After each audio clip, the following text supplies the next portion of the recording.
எதிர்காலம் என்ன பெயர் தரும் அப்படின்னு நம்ம சிந்திச்சு பார்த்தோம்னா, இந்த காலகட்டம் என்பது அடித்தட்டு மக்களுக்கு ஒரு மனித உடல் ஆணும் பெண்ணும் கலந்த தன்மைக்குரியதாக இருக்கும். ஆண் தன்மை அதிகமாக இருந்தால் அவன் இவன், அவன் வந்தான், அவன் படித்தான். இன்றைக்கு தமிழகத்தினுடைய பிள்ளைகள் அடுத்த தலைமுறை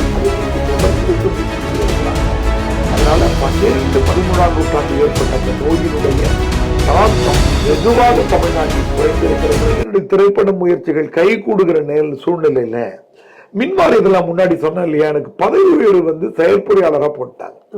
இப்ப 2 திசைகள்ல எதுக்கு நான் போறது அப்படின்னு தெரியும் போது என்னுடைய மின்வாரிய நண்பர்கள் அதிகம் இருந்ததால அவங்க என்ன பண்ணிட்டாங்க, இது கிடைத்தற்கரிய பொறுப்பு, அது யூனிக் போஸ்ட், அது தனித்துவமான பொறுப்பு, தலைமை மக்கள் தொடர்பு அலுவல், சீஃப் பப்ளிக் ரிலேஷன்ஸ் ஆபீசர். அதுவும் நான் 3 மொழி இருக்கிறதா தான் அங்க போட்டிருந்தாங்க. ஆனா நீ அங்க போங்க, அது இன்னும் பெருமை கிடைக்கும்னாங்க. அப்ப அங்க போய் 3-4 ஆண்டுகள் எனக்கு முழுக்க தொடர்பற்று போயிடுச்சு.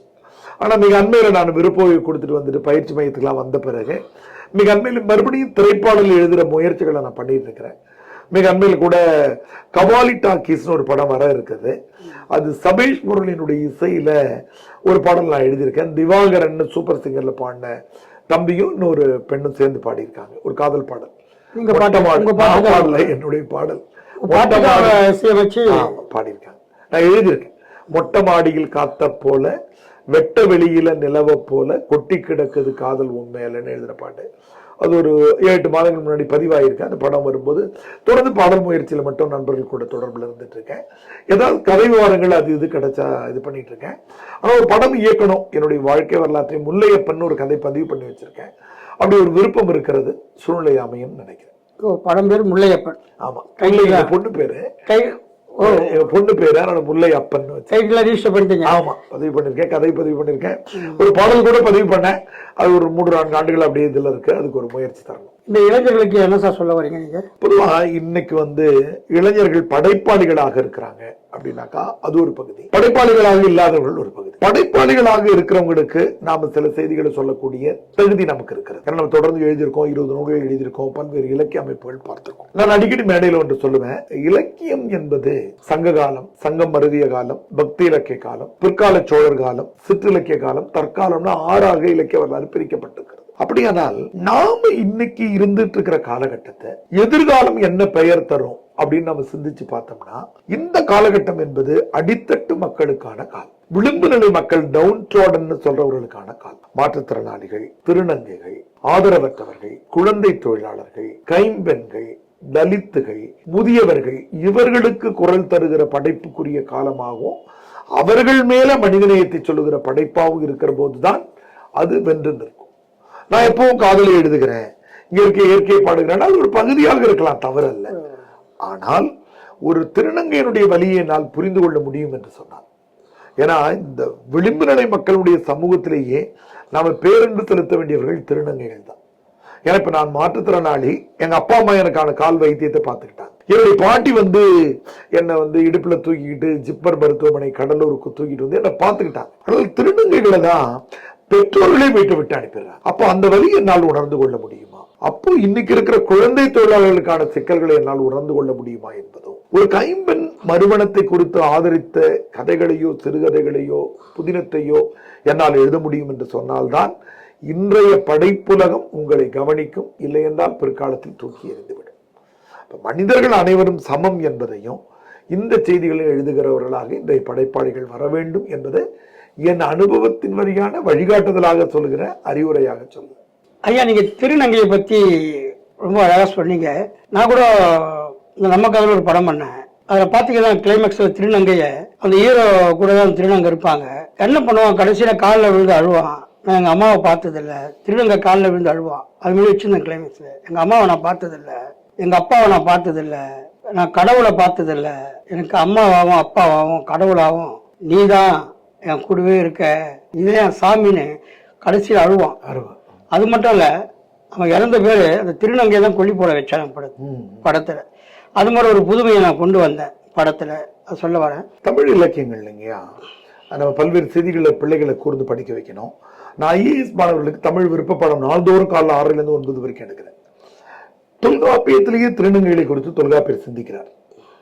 ஒரு மனித உடல் ஆணும் பெண்ணும் கலந்த தன்மைக்குரியதாக இருக்கும்னாக்கா, ஆண் தன்மை அதிகமாக இருந்தால் அவன் இவன், அவன் வந்தான் அவன் படித்தான்னு சொல்லு.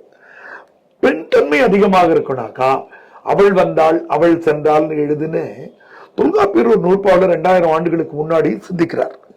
இருதினை மருங்கில் பால் பிரிந்து இசைக்கும் அந்த நூற்பா முடியும். அப்படி இடைப்பட்ட காலங்கள்ல எல்லாத்திலுமே நமக்கு திருநங்கைகள் மதிக்கக்கூடியவர்களா இருந்தோம். இந்த ஒரு 11-12ஆம் நூற்றாண்டுக்கு பிறகுதான் தமிழ் சமூகத்தினுடைய அனைத்து சிக்கல்களும் வந்தது. சாதியம் வந்தது, தீண்டாமை வந்தது, இப்ப மனிதர்கள் மீது பாவ புண்ணியங்களை திணித்தது, அவர்களுக்கு சொர்க்க நரகம் இருக்கின்ற விஷயங்களை சொன்னது, அடுத்த பிறவின் அச்சமூட்டினது எல்லாமே 12ஆம் நூற்றாண்டுகளுக்கு பிறகுதான். அதற்கு முன்பு வரையில் திருநங்கையை மதிக்கிற சம்பவமாக தான் நாம இருந்திருக்கிறோம். அது குறித்து நீங்க காட்சி வச்சிருக்கிறது ரொம்ப மகிழ்ச்சியான செய்தி. சார், இப்ப நீங்க சொன்னீங்க 14ஆம் 13ஆம் நூற்றாண்டு தான் இதெல்லாம் நடந்ததுன்னு. இப்போ 21ஆம் நூற்றாண்டு நடக்குது. ஏற்கனவே சொன்னதை அதுக்கு மேல அது 13-14 ஆண்டுக்கு அப்புறம் சொன்னதை கேட்டதை அவங்க எழுதி வச்சதெல்லாம் நம்ம கடைபிடிக்கணுமா என்ன? இதுக்கெல்லாம் ஒரு மாறுதல் ஏற்படாதா? அதாவது அறிவுநிலை சமூகத்தினுடைய உலக வரலாறுகள் நம்ம பார்த்தோம் அப்படின்னாக்கா, அது கிரேக்கமாக இருந்தாலும் லத்தீனாக இருந்தாலும் ஒரு மூட நம்பிக்கையோ அல்லது ஒரு அறிவு துறையிலேயோ இயங்கிக்கிட்டே இருக்கும்போது அதன் மீது எதிர்கேள்விகள் வைக்கப்படுகிற போது அந்த மாற்றங்கள் நிகழ்ந்து கொண்டே இருக்கின்றன. அப்படிதான் நம்ம இந்தியாவிலேயே ஏன் தமிழ் மாநிலம் சிறப்புக்குரியதுன்னு நம்ம சொல்றோம், அல்லது மாண்புமிகு தமிழக முதல்வர் திராவிட மாடல்னு பெருமையா சொல்லிக்கிறார் அப்படின்னாக்கா, நாம மற்ற இடங்கள் எல்லாவற்றிலும் உயர்ந்தவர்களாக இருக்கிறோம்.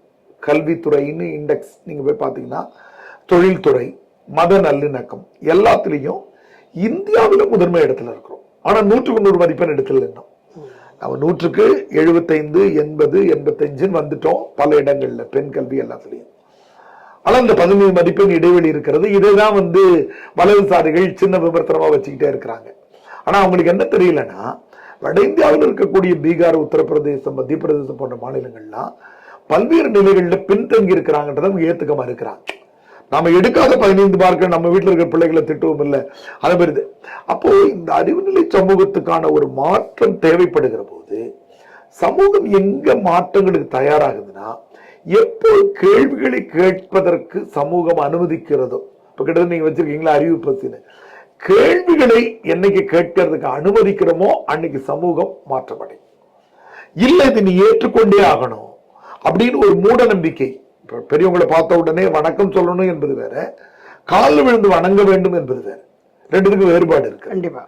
அப்போ நாம ஏன் காலில் விழணும், ஏன் பெண்கள் நாற்காலில் உட்காரக்கூடாது, ஏன் குழந்தைகள் நாங்க சில முடிவுகள் எடுக்கக்கூடாது, ஏன் எல்லாத்தையும் ஒன்றிய அரசே முடிவு செய்யணும்?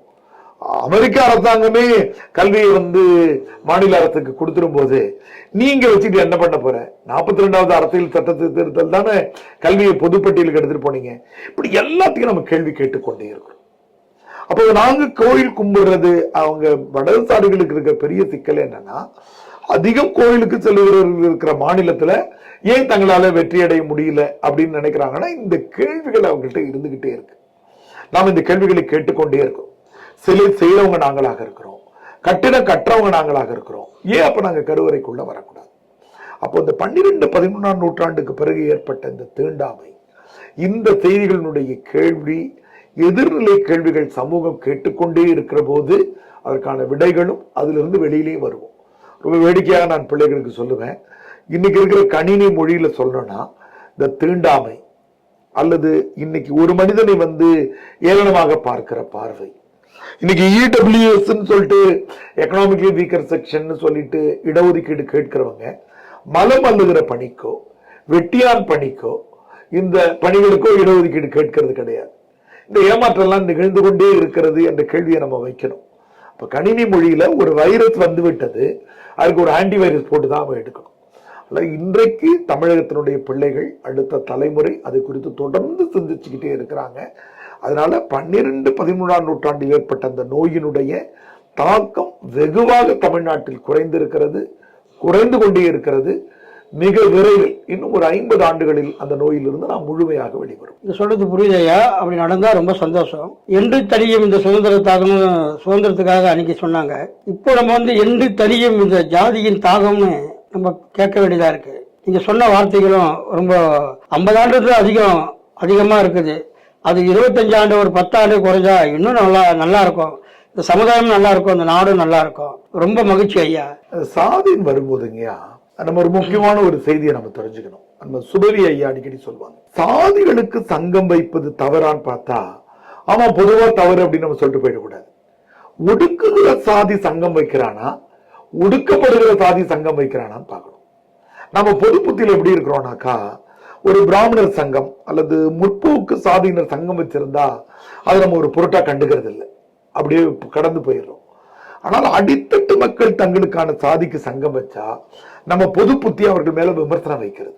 எதுக்கு உங்களுக்கு ஜாதி சங்கம், ஜாதி ஜாதி தான் இல்லைன்னு சொல்றோம்னா, அப்போ அடி வாங்குகிறவன் தனக்குள் ஒன்று சேர்ந்து இருந்து போராடினால்தான் வளர முடியும். இப்ப சாதிகள் அற்ற சமூகம் என்பதற்கும் சாதிகளின் வழியான சமத்துவம் என்பதற்கும் வேறுபாடு இருக்கிறது. இன்னைக்கு சாதிகள் இல்லைன்னு சொல்லிட்டாக்கா, இன்னைக்கு மண்டல் கமிஷன் நம்ம போராடி வாங்கின விபி சிங் தனது ஆட்சியை விட்டு கொடுத்து வெறும் 30 ஆண்டுகள் மட்டுமே நாம் அனுபவித்திருக்கிற இடஒதுக்கீட்டின் மீது இப்பவே கை வைக்க ஆரம்பிச்சிட்டாங்க. அப்ப இதில் ரொம்ப கூர்மையாக நம்ம இளைஞர்கள் செயல்படணும். அடித்தட்டு மக்கள், ஒடுக்கப்படுகிற மக்கள் தங்கள் சாதிக்கு சங்கம் வைப்பது தங்களது சமூக நீதியை பெறுவதற்காகவும் தாங்கள் பொது சமூகத்தில் மதிக்கப்பட வேண்டும் என்பதற்காகவும், ஒடுக்குகிற உயர் ஜாதியினர் சங்கம் வைப்பது அடித்தட்டு மக்களை ஒதுக்க வைக்க வேண்டும் என்பதற்காக. திரைத்துறையில் நம்ம அடிக்கடி பார்த்துக்கிட்டே இருக்கோம். ஐயராத்து பொண்ணு வந்த போதோ, பெரிய கவுண்டர் பொண்ணு வந்த போதோ சிக்கல் இல்லை. ஆனா இன்னைக்கு பா ரஞ்சித்தும் மாரி செல்வராஜையும் எடுத்தா அதை விமர்சிக்கிறாங்க. அதுல இந்த பிள்ளைகள் சாதிகள் கூடாது என்பதிலேயே அடித்தட்டு மக்கள் ஒரு சாதி அமைப்பு வைத்திருந்தால் அங்க நாம போயிட்டு வாழ்த்து சொல்லி அவங்களுக்கான வழிகாட்டுதலை சொல்லி அவங்களுக்கு அரசு வழங்கி இருக்கிற சலுகைகளை குறித்து சொல்லி இடஒதுக்கீட்டை குறித்து சொல்லி வளர்த்து எடுத்துட்டு வரணும். 2 பேரும் சமமாக வளர்கிற நிலையில காதல் திருமணங்கள் மிகுதியாக ஊக்குவிக்கப்படுகிற இடங்கள்ல சாதியற்ற சமூகமாக உருவாகும். அதற்கு சில ஆண்டு பிடிக்கலாம்னு நினைக்கிறேன். என்னுடைய கணக்கில் 50 ஆண்டுகள், உங்களுக்கு நம்பிக்கையில் 25 ஆண்டுகள், இன்னும் முன்பே நிகழ்ந்தாலும் மகிழ்ச்சி தான். ஐயா, கீழடியில தோண்ட தோண்ட நிறைய உண்மைகள்லாம் வருது, பழைய கண்டுபிடிப்புலாம் வருது. இப்போ நீங்க சொன்னீங்க சமீபத்தில் நம்ம முதலமைச்சர் ஐயா அவங்க இரும்பு நம்ம தான் கண்டுபிடிச்சுன்னு ஒரு அறிவிப்பை வெளியிட்டாரு. ஆனா பார்த்தா நம்ம தான் சார் நிறைய கண்டுபிடிப்புகள்லாம் கண்டுபிடிச்சிருக்கோம், உலகத்துக்கு எது தந்திருக்கோம்னு நினைக்கிறேன். இன்னும் தோண்ட தோண்ட நிறைய இன்னும் வரும் உண்மைகள் நினைக்கிறேன். ஆனா நிறைய அறிவாளிகளும் நிறைய திறமசாலிகளும் நம்ம தமிழர்கள்னு உறுதியாக இருக்கு. அதான் சார் உண்மை. ஆமாங்க. அதாவது நம்முடைய பழங்கால நெசவு தொழில்நுட்பம், அடுத்தது இரும்பை உருக்கி நம்ம போர்க்கருவிகளும் வீட்டு உபயோகப் பொருட்களும் பயன்படுத்தின தொழில்நுட்பம், வேளாண்மைக்கு நீர்ப்பாசன முறைகள், நீர் மேலாண்மை இன்னைக்கு பேசுறோம் பாருங்க, அதை பயன்படுத்தி இருக்கிற தொழில்நுட்பங்கள், அதை விட ரொம்ப வியப்புக்குரியது மண்பாண்டம் செய்கிற தொழில்நுட்பம், பாட்டரின்னு ஆங்கிலத்துல சொல்லுவாங்க. இதெல்லாம் ரொம்ப வியப்புக்குரியதாக இருந்திருக்கு. இன்னும் சின்ன சின்ன செய்திகள்லாம் நுணுக்கலாம். ஒரு மணியில, சின்ன மணியில ஒரு ஓட்டை போடணும் அப்படின்னாக்கா அது உடைஞ்சு போயிடும். இன்னைக்கு இருக்கிற இதுல அதை பண்ணிடலாம், அது பெரிய கடினம் இல்லை, மணியை சுத்தி பிடிச்சிக்கலாம். இன்னைக்கு இருக்கிற ஒரு கம்மல் மாதிரி ஆயிரக்கணக்கான கம்மல் செய்கிறது அப்படிங்கிற செய்திகள்லாம் எப்படி செஞ்சாங்க அப்படின்றது ரொம்ப வியப்புக்குரியதாக. நம்ம நாணயம் உருவாக்கினது, கப்பல் எப்படி கட்டணும், இப்படி நீங்க சொன்ன மாதிரி தோண்ட தோண்ட செய்திகள் கிடைக்கும். ஆனால் இதுல இன்னொரு செய்தியும் இளைஞர்கள் நினைச்சு பார்க்கணும். நமக்கு கீழடியில, அரிக்காமேடுல, ஆதிச்சநல்லூர்ல, கொடுமணல்ல இங்கெல்லாம் நமக்கு கிடைச்சிருக்கிறது. கீழடியில கிட்டத்தட்ட 15,000க்கும் மேற்பட்ட பொருட்கள் கிடைத்திருக்கின்றன. அதுல ஒண்ணு கூட கடவுள் சார்ந்த பொருளோ வழிபாட்டுக்கு பயன்படுகிற பொருட்களோ ஒன்று கூட கிடைக்கலன்றது தமிழர்கள் பெருமைப்பட வேண்டிய செய்தி. அதுல இன்னொரு செய்தியை இலக்கிய நண்பர்கள் தெரிஞ்சுக்கணும். சங்க இலக்கியமாக இருக்கிற 8 தொகை, 10 பாட்டு நூல்களுக்கும் தொல்காப்பியத்துக்கும் எடுத்த உடனே கடவுள் வாழ்த்து பாடி தொடங்குறாங்கல்ல, அந்த மரபே இல்லை. அதனுடைய நீட்சி தான் கீழடியில கிடைச்சிட்டு இருக்குது. எனவே நமது அறிவு மட்டும் அகழ்வாராய்ச்சியில கிடைக்கல, நமது பண்பாட்டு கூறுகளும் கடவுள் அற்ற அல்லது கடவுளை நட்பு நிலையில் வைத்திருந்த ஒரு சமூகத்தினுடைய செய்திகளும் அகழ்வாய்வுல கிடைக்கிறது. அதுல அறிவு நிலை செய்திகள் ரொம்ப முக்கியமானது. அப்போ நீங்க சொல்றது அந்த காலத்துலலாம் இறை வழிபாடே இல்லை, இயற்கையாக தான் வழிபட்டு இருக்காங்க. இறை வழிபாடு என்பது இருந்திருக்கிறது. குறிஞ்சியில முருகனும், முல்லையில கண்ணனும், மருதத்துல இந்திரன், நெய்தல்ல வருணன், பாலையில கொற்றவை என்று திணை தெய்வங்கள் இருந்திருக்கிறாங்க. ஆனா இந்த வழிபாட்டு முறைகள், கற்பூரம் ஏத்தி காட்டுறது, இந்த மாதிரி இத்தனை நாள் நோன்பு இருக்கணும்ன்ற முறைகள் அப்படி இல்லை. நட்பு நிலையில கடவுள் இருந்திருக்கிறார். நீங்க நான் நண்பர்னா என்ன பண்ணுமோ, உங்களுக்கு எனக்கு சமமான வீடு தான், உங்களுக்கு பெரிய உயரமான வீடு கட்ட வேண்டியதில்லை, உங்களுக்கு நாள்தோறும் நான் பார்க்க தேவையில்லை நண்பரா இருந்தா. கடவுள் நட்பு நிலையில இருந்திருக்கிறாரு. நான் முன்னாடியே சொன்ன மாதிரி பாவ புண்ணியங்கள், சொர்க்க நரகம், அடுத்த பிறவி என்ற செய்திகள்லாம் சங்க இலக்கியங்கள்ல இல்லை, அல்லது இருந்தால் அது கேலியாக சொல்லப்படுகிறது. இம்மை செய்தது மறுமைக்கு ஆம் எனும் அறவிலை வணிகன் ஆய் அல்லன் அப்படின்னு ஏனிச்சேரி முடமோசியார் பாடுறார். இந்த பிறவியில செஞ்சது அடுத்த பிறவியில நன்மை விளையும்னு நினைக்கிற அறத்தை விலை பேசுகிற வணிகன் கிடையாது ஆய் என்கிற எங்களது கடையேழு வள்ளல்களில் ஒருவன் சொல்லக்கூடிய கனக குரல் தான் இருக்குதே தவிர உருவ வழிபாடுகள் இருந்தன. ஆனால் அது தலைமைப்படுத்தப்பட்டும் முதன்மைப்படுத்தப்பட்டும் இருக்கல.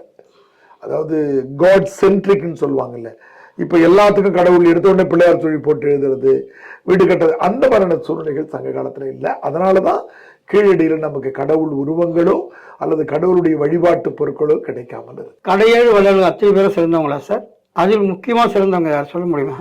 அதாவது கடையேழு வள்ளல்கள், முதல் வள்ளல்கள், நடுவள்ளல்கள் வரவு முறையில இருந்தாலும் பொதுவா அதை ஏன் உருவாக்குனாங்கனாக்கா, தமிழ்ல படைமடம் கொடைமடம் என்ற ரெண்டு சொல் இருக்கு. சண்டை போடுகிற போது நாம் அறிவு குறைந்தவர்களாக சண்டையிடக்கூடாது.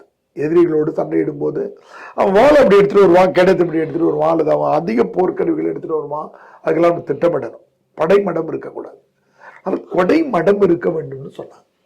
நான் ஒரு பொருளை உங்களுக்கு தரலான்னு திட்டமிடுகிறேன், நான் உங்களுக்கு தேவை இந்த கை கடிகாரம், நான் உங்களுக்கு கொடுக்கணும், நீங்க கேட்டீங்கன்னா கொடுக்கலாம்னு நினைக்கிறேன். ஆனால் இந்த அறிவு நிலையில போயிட்டு இது நான் எவ்வளவுக்கு வாங்கினேன், இதுக்கு அம்மா எவ்வளவு ஜிஎஸ்டி போட்டிருக்கிறாங்க, இதெல்லாம் கணக்கு பண்ணி நான் தரக்கூடாது என்ற கொடைமடத்தை வலியுறுத்துவதற்காகத்தான் இந்த கடையேழு வள்ளல்களுடைய செய்திகள் வந்தன. மயிலுக்கு போயிட்டு யாரும் போர்வை போத்துறவர்கள் மயில் அங்க நின்றுட்டு இருக்காது, அது ஒரு கற்பனை காட்சியாக உருவாக்குறது. புரியுதுங்களா? அப்போ அந்த கடையேழு வள்ளல்களுடைய செய்திகள் எதுவாக இருந்தாலும் அவர்கள் கொடைத்தன்மையில் உயர்ந்தவர்களாக இருந்தார்கள், தமிழை போற்றினார்கள், புலவர்களுடைய வறுமையை தீர்த்தார்கள். அது இன்னைக்கு பின்பற்ற வேண்டிய செய்தி. அறிவுநிலை சமூகமாக இருக்கிறவர்களுக்கு, பொருளாதாரத்தில் உயர்ந்தவர்களாக இருக்கிறவர்கள் அவர்களது வாழ்க்கையை சரியாக பார்த்து கொண்டால் இந்த படைப்பாளிகளிடமிருந்து புதிய படைப்புகள் வந்து கொண்டே இருக்கும் என்பதுதான் கடையேழு வள்ளலுடைய செய்திகளா நாம இன்னைக்கு எடுத்துக்கணும். ஏன் நீங்க மாற்றுத்திறனாளிகளுக்கெல்லாம் ஐஏஎஸ் அகாடமியில நீங்க இலவசமா பயிற்சி கொடுக்குறீங்க, அது ஏற்கனவே சொன்னீங்க, ரொம்ப மகிழ்ச்சி. மாற்றுத்திறனாளிகளுக்காக ஒரு அமைப்பு நடத்திட்டு இருக்கீங்க, அதை பத்தி கொஞ்சம் சொல்லுங்களேன். மாற்றுத்திறனாளிகளுக்காக திறன் மேம்பாட்டு இயக்கம்னு தனிப்பட்ட முறையில் நான் ஒண்ணு வச்சிருக்கேன். மாற்றுத்திறனாளிகள் பாடக்கூடியவங்க, நாட்டியத்தில் இருக்கக்கூடியவங்க, விளையாட்டு இருக்கக்கூடியவங்களை ஊக்குவிக்கிறதுக்கு தமிழ்நாடு அரசினுடைய மாற்றுத்திறனாளிகள் நலவாரிய உறுப்பினராகவும் நான் இருக்கிறேன். முத்தமிழறிஞர் கலைஞர் தான் ஊனமுற்றோர் என்ற சொல்லை எடுத்துட்டு மாற்றுத்திறனாளிகள் என்ற மாண்புமிக்க சொல்லை உருவாக்கினார். இந்தியாவிலேயே மாற்றுத்திறனாளிகளுக்கான நலவாரியத்தை அமைத்த முதல் மாநிலம் நாம தான். அப்போ இங்க மாற்றுத்திறனாளிகளுக்கான குறை கேட்புக்கு பல செய்திகள் செய்யப்படுகின்றன. அவர்களுக்கு மாதம் 2000 ரூபாய் உதவித்தொகையாக வழங்கப்படுகிறது. அவங்களுக்கு பேருந்துல முழுமையான பயண சலுகை இருக்கிறது. சிலர் பார்வை மாற்றுத்திறனாளிகள் போன்றவர்கள் உடன் அழைத்து செல்பவருக்கும் சலுகை இருக்கிறது. அரசு கட்டிடங்கள்ல கடைகள் ஒதுக்குறாங்கல்ல, அதுல அவங்களுக்கு குறிப்பிட்ட ஒதுக்கீடு இருக்கிறது. நகர்வு குறைபாடு, இயங்குதல் குறைபாடு உள்ளவங்களுக்கு 3 சக்கரம் பொருத்திய 2 சக்கர வாகனங்களை இலவசமாக, நேற்றை கூட ஒரு நண்பர் வாங்கிட்டு எனக்கு மகிழ்ச்சியா நன்றியாக தொலைபேசி பண்ணாரு. பார்வை மாற்றுத்திறனாளிகள் படிப்பதற்கான பிரெய்லி புத்தகங்களை தமிழக அரசு இலவசமாக அச்சிட்டு கொடுக்கிறது. கிட்டத்தட்ட இந்தியாவிலேயே தமிழ் மாநிலம்தான் மாற்றுத்திறனாளிகளுக்கு மட்டுமல்ல திருநங்கைகளுக்கும் முன்னுரிமை தராங்க. இப்ப என்ன நம்ம செய்தியை கவனிக்க வேண்டும், இந்த தொலைக்காட்சியை ஊடகத்தை பார்க்கிற அறிவிப்பத்தினுடைய ஊடக நண்பர்கள்னா, எப்படி எஸ்சி எஸ்டி வன்கொடுமை சட்டம் என்று ஒன்று நிறைவேற்றப்பட்டு அவர்களை சாதியை சொல்லி திட்டுவதோ அல்லது இது செய்வதோ தவறுன்னு சொன்னமோ, அதே மாதிரி மாற்றுத்திறனாளிகளை உடற்குறைபாடுகளை சொல்லி திட்டுவதும் வன்கொடுமை சட்டம் தான். அப்படி ஒரு சட்டம் நிறைவேற்றப்பட்டிருக்கிறது. அப்படி மாண்புமிக்க சொற்களால் யாராவது பேசுனாங்கன்னா நாம காவல்துறைக்கு சென்று இது பண்ண முடியும், அவங்களை சிறைப்படுத்திடுவாங்க. அப்போ மாண்புமிக்க சொற்களால் அவர்களை அங்கீகரிப்பதும், ஒரு மாற்றுத்திறனாளியை அறிவு நிலையில் அடையாளம் காணணும். என்ன பாத்தீங்கன்னா கவிஞர், வாங்க பேச்சாளர்னு சொல்லணும். ஏன்னா மாற்றுத்திறனாளியை நீங்க பார்க்க கூடாது. இன்னொருத்தர் விளையாட்டு வீரராக இருப்பார், இன்னொருத்தர் பாடகர்னு சொல்லணும். உடல் சார்ந்த அடையாளங்களை கடந்து அவர்களை அறிவு நிலையில பார்க்கணும். மூன்றாவது, அவர்களால் செய்ய முடிந்த பணியை அவங்களுக்கு கொடுத்து கொஞ்சம் கூடுதலான ஊதியத்தையும் தருவது சமூக பணி என்பதை உணர்ந்து கொள்ள வேண்டும். தமிழக அரசு இதை முன்னெடுத்துட்டு வராங்க. ஆங்காங்கே நமக்கு வேலை வாய்ப்பு முகாம்களை மாற்றுத்திறனாளிகளுக்காகவே நடத்துறாங்க. மாற்றுத்திறனாளிகளுக்கு மிக அண்மையில் தமிழக முதல்வருக்கு மிகப்பெரிய நன்றியை சொல்லணும். நாங்கள் அரசியல் இடஒதுக்கீடு கேட்டிருந்தோம். அதை ஒரு 2 வாரங்களுக்கு முன்னாடி தமிழக முதல்வர் அறிவிச்சிருக்கிறாரு. எல்லா மாநகராட்சி பஞ்சாயத்துகள்லையும் 4% நியமன உறுப்பினர்கள் மாற்றுத்திறனாளிகளாக இருக்க போகிறார்கள். அது உண்மையிலே பெரிய நன்றியை நாங்கள் தெரிஞ்சோம். ஒரு எடுத்துக்காட்டுக்கு, சென்னை மாநகராட்சியில் 130 உறுப்பினர்கள் ஓட்டு போட்டு தேர்ந்தெடுத்து வரார்கள் என்றால் 4%னா 5-6 பேரு எங்களை மாதிரி கல்வியில் சிறந்தவர்கள், மாற்றுத்திறனாளிகளுக்கு பொதுப்பணி ஆற்றி கொண்டிருக்கிறவர்களை நியமன உறுப்பினர்களாக கொண்டு வர போறாங்க. அதை தமிழகம் தான் இந்திய அளவில் முதல் அறிவித்திருக்கிறது. அதனால முதல்வர்களுக்கு நன்றி தெரிவிக்கிறோம். மாற்றுத்திறனாளிகளுக்கு இருக்கிற சலுகைகளை குறித்து இந்த ஊடக செய்தியை பார்க்கிற நண்பர்கள் இணையம் வழியாக படித்தறிந்து அவர்களிடம் அறிவை பகிர்ந்து கொள்ள வேண்டும் என்று கேட்டுக்கொள்கிறேன். ஐயா, ரொம்ப மகிழ்ச்சி. உங்களை மாற்றுத்திறனாளி யாரும் பார்க்க மாட்டாங்க. உங்க திறமைக்கும், உங்க அறிவுக்கும், உங்க இலக்கிய பற்றுக்கும், நீங்க ஆற்றியிருக்கிற சமூக பணிகளுக்கும் உங்களை யாருமே சொல்ல முடியாது. நீங்க மாற்றுத்திறனாளிக்கு, உங்களை போன்றவங்களுக்கு ஏதாவது ஒரு அறிவுரை? பொதுவாக கேட்டீங்கன்னா, நாம என்னைக்கு நம்முடைய அடையாளங்களை கடக்கிறோமோ, ரொம்ப வேடிக்கையாக மெருவின் ஒரு தன்னம்பிக்கை பேச்சாளர் இருந்தார். அவர் சொன்னாரு, அவர் முடி கொட்டி இருந்தது, எல்லாருமே ஒரு வழுக்கு தலையர்னு சொல்லிட்டு இருந்தாங்க. ஆனா அவர் என்ன பண்ணாரு, மீசையை பெருசா வச்சாரு. வச்ச பிறகு என்ன பண்ணிட்டாங்க, மீசக்காரன்னு சொல்ல ஆரம்பிச்சிட்டாங்க. அப்போ மாற்றுத்திறனாளிகள் இன்னைக்கு இருக்கிற தொழில்நுட்பம், நான் முன்னாடியே சொன்ன மாதிரி கணினியில மொழிபெயர்க்கிறது, செயற்கை நுண்ணறிவு சார்ந்த செய்திகள், இந்த மாதிரி நம்முடைய அறிவு திறமையை வளர்த்து கொள்ளுகிற போது பொது சமூகம் அரவணைத்துக் கொள்ள தயாராக இருக்கிறது. ரொம்ப குறிப்பாக பல தனியார் நிறுவனங்கள், சக்தி மசாலான்னு ஒரு நிறுவனம், அங்க அந்த பொட்டலம் அடிக்கிறதுக்கும் அந்த பணிகளுக்கும் 100% மாற்றுத்திறனாளிகளை மட்டும் தான் பயன்படுத்துறாங்க. மிக அண்மையில மேற்கு முகப்பேருக்கு இந்த காலுக்கு ஃபுட் தெரபின்னு தள்ளக்கூடிய அந்த மருத்துவத்துல எல்லாருமே பார்வை மாற்றுத்திறனாளிகளை தான் போட்டிருக்கிறாங்க. பொது சமூகம் நம்மளை அணைத்துக் கொள்வதற்கும் அரவணைத்துக் கொள்வதற்கும் தயாராக இருக்கிறது. ஏதாவது ஒரு துறையை உங்களது திறமையை வளர்த்துக் கொள்ளுங்க. அதே மாதிரி இடஒதுக்கீட்டுல நமக்கு 3-4% இடஒதுக்கீடு எல்லா இடங்கள்லயும் இருக்கிறது. அந்த இடங்கள் இன்னும் பூர்த்தி செய்யப்படாமல் இருக்கிறது. 10வது படிச்சவங்களே குரூப் 4 எழுத முடியும். வேற எந்த இளங்கலை படிப்பு படிச்சவங்க IAS தேர்வு வரையில் எழுத முடியும். அதனால அந்த மாதிரியான போட்டித் தேர்வுகளில் கலந்து கொள்ளுகிற போது நீங்கள் வெற்றி அடைவதற்கான வாய்ப்பு இருக்கிறது. அதை விழிப்புணர்வோடு பயன்படுத்திக் கொள்ளுங்க. ஐயா, ரொம்ப மகிழ்ச்சி ஐயா. இன்னைக்கு எங்க அறிவு பசி ஊடகத்துக்கு எங்க அறிவு பசியை தீர்த்த பெருமை உங்களுக்கு சாரம். நிறைய விஷயங்களை எங்களுக்கு அறிவு பசி போக்க நீங்க இன்னைக்கு உண்மையா நன்மையா இருந்தீங்க. ரொம்ப மகிழ்ச்சி ஐயா. எங்க ஊடகத்துக்கு வாயிலாக இன்னைக்கு இருக்கிற செய்திகளை இளைஞர்களுக்கும் அடுத்த தலைமுறைக்கு எடுத்துட்டு போறது, இன்னைக்கு இருக்கிற சமூக ஊடகங்கள்ல ரொம்ப முக்கியமானது இந்த காணொளி வலைத்தளங்கள் தான். அதுல அறிவு பசி என்கிற பெயர்ல மிகச்சிறந்த ஆளுமைகளை கொண்டு நல்ல செய்திகளை அடுத்த தலைமுறைக்கும் இன்றைக்கு இருக்கிற இளைஞர்களுக்கு எடுத்து செல்கிற உங்களது பணியும் சிறப்படைய வேண்டும், வெற்றியடைய வேண்டும். இந்த நிகழ்ச்சியில் கலந்து கொண்டதில் எனக்கும் மிகுந்த மகிழ்ச்சி. நன்றி, வணக்கம். நன்றி ஐயா.